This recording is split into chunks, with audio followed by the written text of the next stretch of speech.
गरुड़ जी ने कहा, हे केशव, नरक से आया हुआ जीव माता के गर्भ में कैसे उत्पन्न होता है?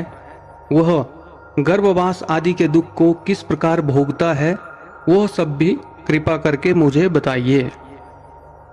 भगवान विष्णु ने कहा, स्त्री और पुरुष के संयोग से वीर्य और रज के स्थिर हो जाने पर जैसे मनुष्य की उत्पत्ति होती है, मैं उसे तुमसे कहूंगा। ऋतु काल के आरंभ के 3 दिनों तक इंद्र को लगी ब्रह्म हत्या का चतुर्थांश रजस्वला स्त्रियों में रहता है। उस ऋतु काल के मध्य में किए गए गर्भधान के फलस्वरूप पापात्माओं के देह की उत्पत्ति होती है। रजस्वला स्त्री प्रथम दिन चांडाली, दूसरे दिन ब्रह्मघातिनी और तीसरे दिन रज की धोबिन कहलाती है। तदनुसार उनमें ससर्प दोष रहता है। नरक से आए हुए प्राणियों की ये ही 3 माताएं होती है। देव की प्रेरणा से कर्मानुरोधी स्त्री शरीर प्राप्त करने के लिए प्राणी पुरुष के वीर्य कण का आश्रय लेकर स्त्री के उदर में प्रविष्ट होता है। एक रात्रि में वह शुक्राणु कलल के रूप में, 5 रात्रि में बुदबुद के रूप में, 10 दिन में बैर के समान तथा उसके पश्चात मांसपेशियों से युक्त अंडाकार हो जाता है। 1 मास में सिर, 2 मास में बाहु आदि शरीर के सभी अंग, तीसरे मास में नख, लोम, अस्थि, चर्म तथा लिंग बोधक छिद्र उत्पन्न होते हैं। चौथे मास में रस, रक्त, मांस, मेदा, अस्थि, मज्जा और शुक्र, ये 7 धातुएं तथा 5वें मास में भूख प्यास पैदा होती है। 6ठे मास में जरायु में लिपटा हुआ वह जीव माता की दाहिनी कोख में घूमता है और माता के द्वारा खाए पिए अन्न आदि से बड़े हुए धातुओं वाला वह जीव विष्ठा मूत्र के दुर्गंध युक्त गड्ढे रूप गर्भाशय में सोता है। वहाँ गर्भस्थ क्षुधित कृमियों के द्वारा उसके सुकुमार अंग प्रतिक्षण बार बार काटे जाते हैं, जिससे अत्यधिक क्लेश होने के कारण वह जीव मूर्छित हो जाता है। माता के द्वारा खाए हुए कड़वे, तीखे, गरम, नमकीन, रूखे तथा खट्टे पदार्थों के अति उद्वेजक संस्पर्श से उसे समूचे अंग में वेदना होती है और जरायु झिल्ली से लिपटा हुआ वह जीव आंतों द्वारा बाहर से ढका रहता है। उसकी पीठ और गर्दन कुंडलाकार रहती है। इस प्रकार अपने अंगों से चेष्टा करने में असमर्थ होकर वह जीव पिंजरे में स्थित पक्षी की भांति माता की कुक्षी में अपने सिर को दबाए हुए पड़ा रहता है। भगवान की कृपा से अपने सैकड़ों जन्मों के कर्मों का स्मरण करता हुआ वह गर्भस्थ जीव लंबी श्वास लेता है। ऐसी स्थिति में भला उसे कौन सा सुख प्राप्त हो सकता है? मांस, मज्जा आदि 7 धातुओं के आवरण में आवृत वह ऋषि कल्प जीव भयभीत होकर हाथ जोड़कर विकल वाणी से उन भगवान की स्तुति करता है जिन्होंने उसको माता के उदर में डाला है। 7वें महीने के आरंभ से ही सभी जीव को जन्मों के कर्मों का ज्ञान हो जाने पर भी गर्भस्थ प्रसूति वायु द्वारा चलित होकर वह विष्ठा में उत्पन्न सहोदर उसी पेट में उत्पन्न अन्य कीड़े की भांति एक स्थान पर ठहर नहीं पाता।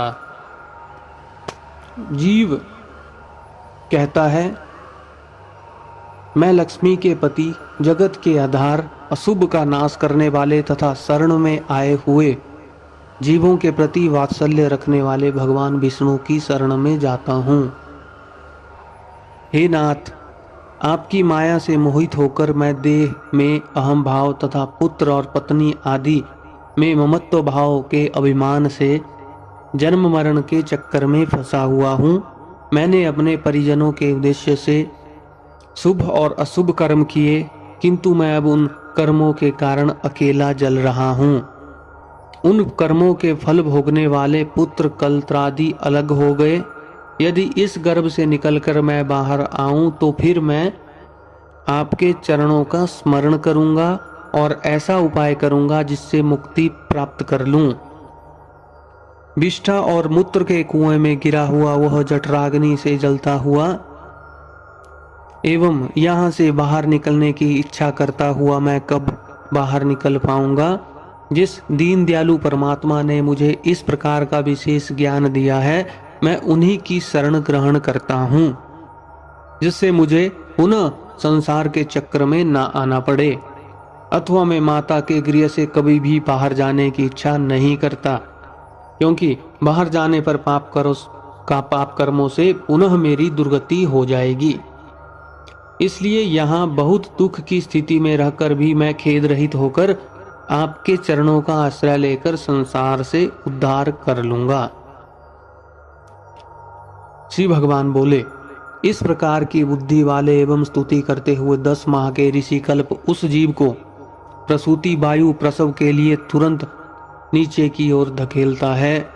प्रसूति मार्ग के द्वारा नीचे सिर करके सहसा गिराया गया वह आतुर जीव अन्य कठिनाई से बाहर निकलता है और उस समय वह श्वास नहीं ले पाता है।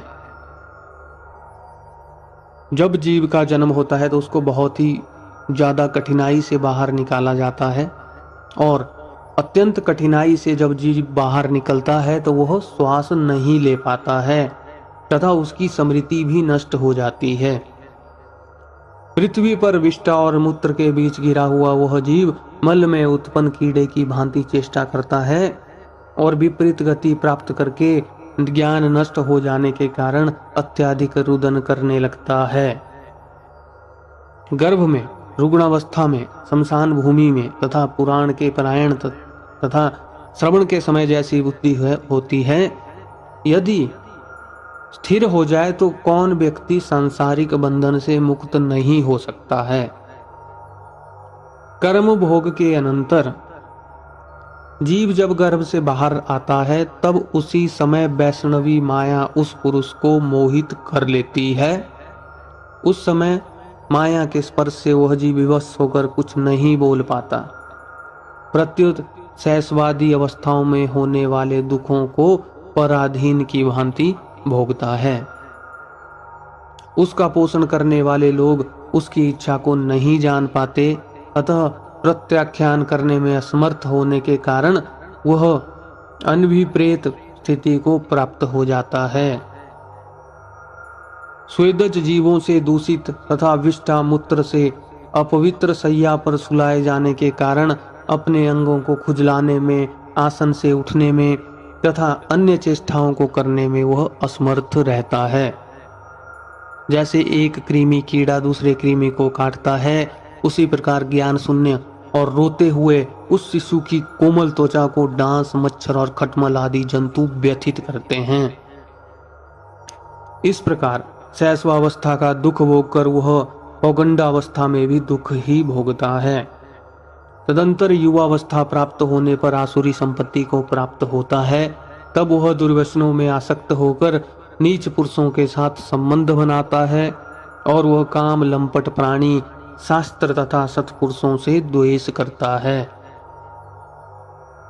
भगवान की माया रूपी स्त्री को देखकर वह अजितेंद्रिय पुरुष उसकी भाव भंगिमा से प्रलोभित होकर महामोह रूप अंधतम में उसी प्रकार गिर पड़ता है जिस प्रकार अग्नि में पतंगा गिरता है।